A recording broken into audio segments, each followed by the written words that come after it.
Hartford, Connecticut. I just want to take a moment to tell you guys, I know this is an unscheduled appearance. We're doing bonus content today. I will tell you why we're doing bonus content in a moment.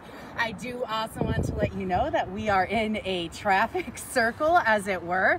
So odds are you are going to hear a lot of background noise. If you're new to Seaside Shadows, you'll know I'm very loud, so you'll probably still hear me anyway. If you're not new to Seaside Shadows, you know how to block out the background noise and make sure you can hear me. So we are at Bobby Sands Circle here in Hartford, Connecticut, and the reason we're doing this bonus segment is because Irish culture is something that's incredibly important to me and has been an inspiration in my life, and what we do with the history at Seaside Shadows and what we do with the paranormal as well. And sometimes we get callings to visit certain places, be they cemeteries, be they parks, things of that nature. And I've always been inspired by Bobby Sands and his desire for freedom in Northern Ireland. And the other day I woke up having dreamt about him, and I thought, why did I just dream about him? And I found out that the anniversary of his death is today, May 5th.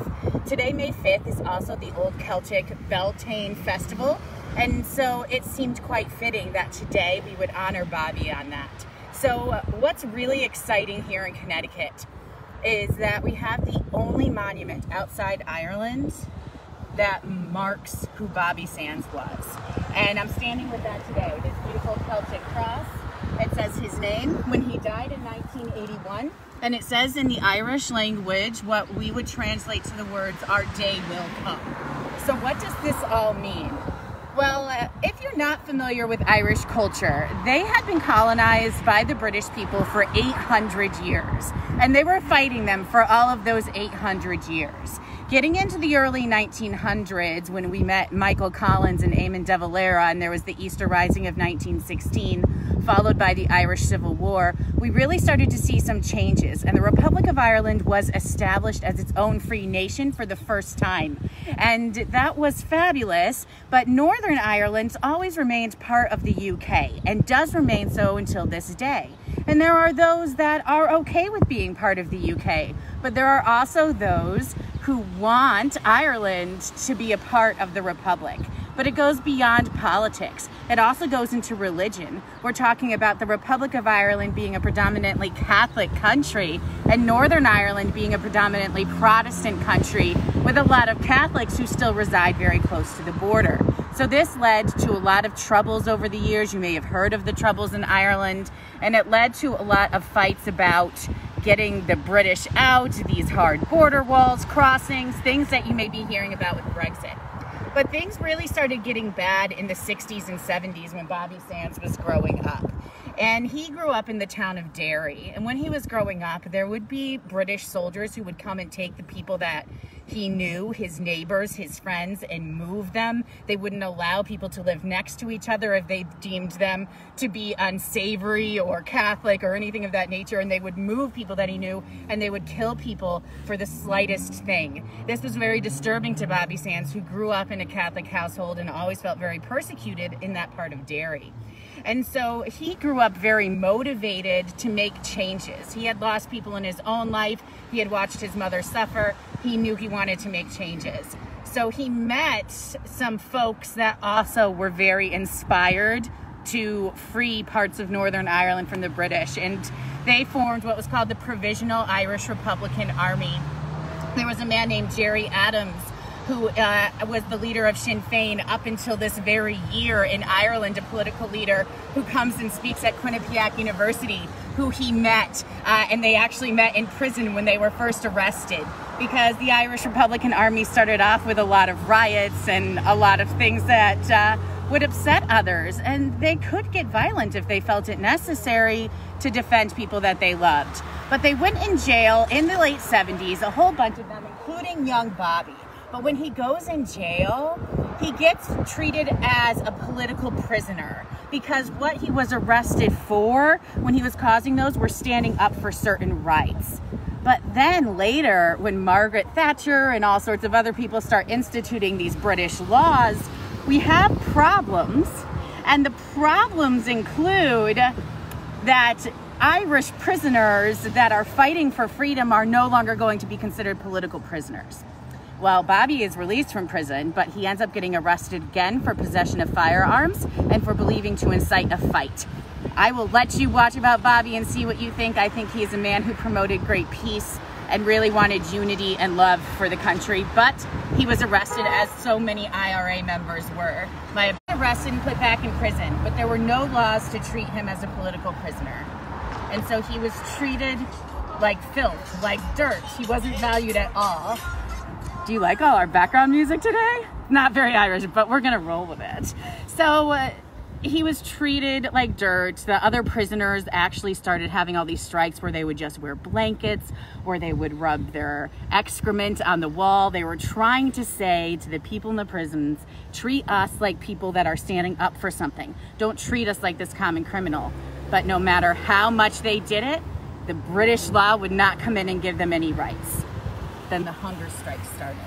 Bobby Sands had met others who had hunger striked before him, and he knew that this was the time that he was going to be the one to lead people into changing how the Irish were treated in this prison system and changing how the Irish were fighting for a freedom in a united Ireland. And he said, I'm going to do this hunger strike.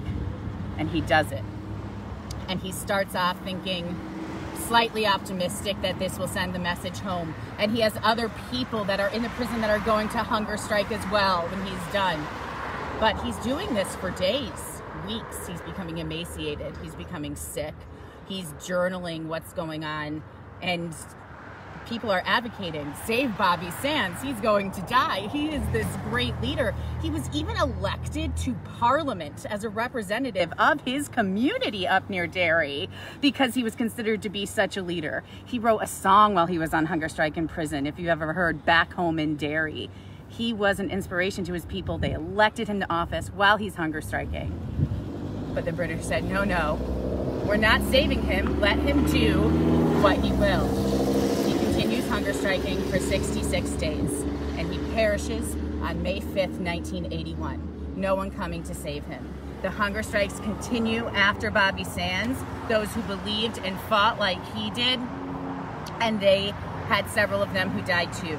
We're going to take a walk around the monument and show you on the other side that their names are on the back side of the monument. And I encourage you today, May 5th, Bobby Sands' anniversary, to take a half hour or an hour of your time, watch a documentary, learn about what they represented, what a united Ireland means to these folks, what the hunger strikes meant, what the rights for prisoners meant, what their fighting for freedom meant. I consider him an inspiration because no matter how many people told him that there was another way, he knew that he was doing in his gut what was right and what was best for his family and the country he believed in. And I always take heart, and I love people that know what they're fighting for. And we always remember that. What are we fighting for? Not what we're fighting against. What do we stand up for? What do we believe in?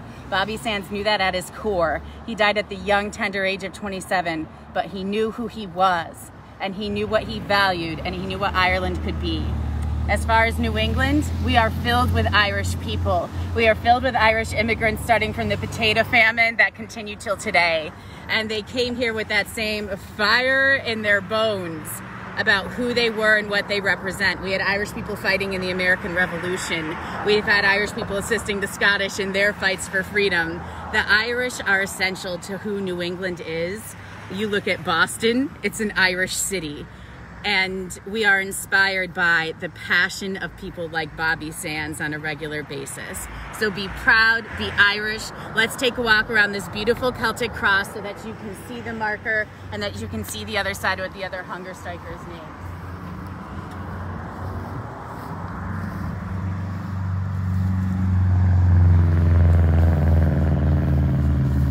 We have a list of them here.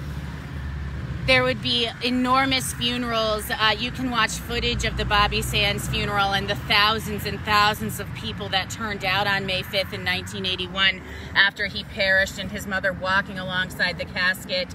She actually passed away in recent years, but lived a long time spreading the story of her son. So learn from Bobby Sands, watch from him, be proud, be passionate, and know what you stand up for. and hopefully we'll see more of you in our future Seaside Shadows segments. Have a great day.